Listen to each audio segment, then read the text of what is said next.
Hello, it's Tom with Digital Foundry here with a comparison of Homefront: The Revolution on PS4 and PC completely maxed out. Now, console versions of the game run broadly at PC's high setting, with textures set to very high, so you won't miss out on anything in that sense.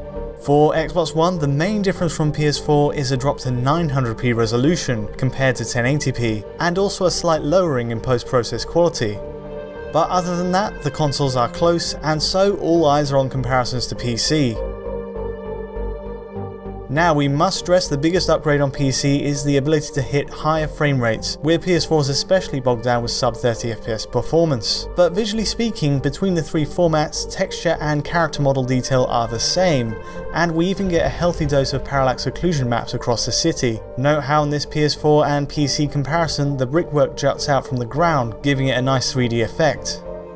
So the question is, what does PC's very high setting give us? Well, to start, shadows run at a higher resolution, giving a bolder, fuller look compared to consoles at high, which produce more flickering as a result.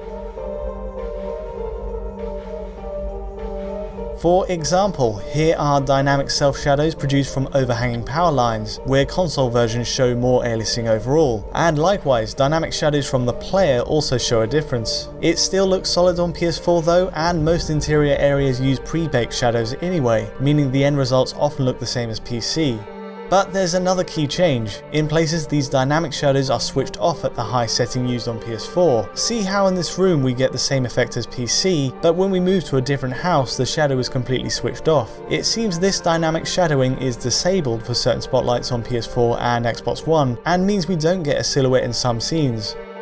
Now, as an aside, ambient occlusion is also upgraded on PC at very high. It's a thicker, darker look that removes the striping artifacts we get on PS4, but overall the implementation on all three versions is solid.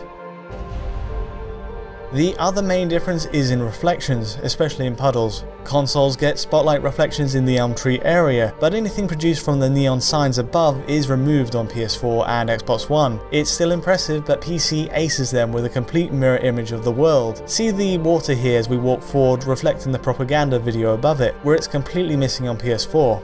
Besides shadows and reflections, the differences are harder to pick out. PC gets broadened draw distances in some areas, but generally pop-in is hard to notice on console anyway. There's a sense PS4 and Xbox One get most of PC's best then, barring a few neat extras that embellish the world. And to push the game to very high settings in the first place, you'll need a minimum of a current i7 with a Titan X graphics card, and even then it hits some rough spots in the pursuit of 60fps. For PC users, the chance to play at 60fps is the main game changer, more than the visual upgrades, and if you have the hardware to do it, it's definitely the best way to play it. Anyway, that'll do for now. Please do like and subscribe if you found this useful, and until next time, thanks for watching.